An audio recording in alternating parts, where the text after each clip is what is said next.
I know you have previewed the Browns safety group on the Barking Browns podcast. What do you think of it? Take us through the safety group.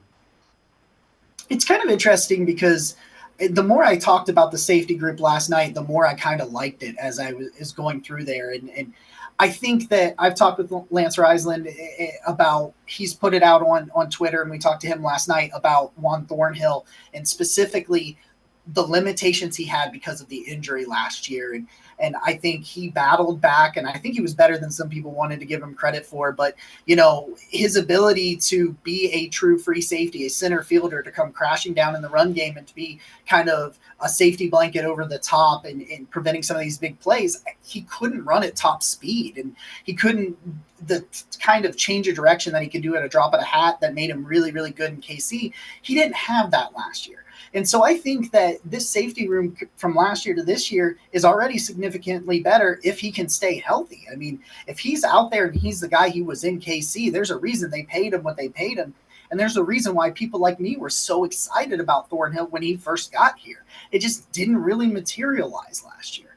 And then you talk about Grant Delpit, and you just talk about just missing out and feeling like he got the raw end of the deal. He was just starting to play some of the best football we've seen at the position in Cleveland in a while, and then he gets hurt after he signs that contract. We love to talk about JOK, and I love JOK.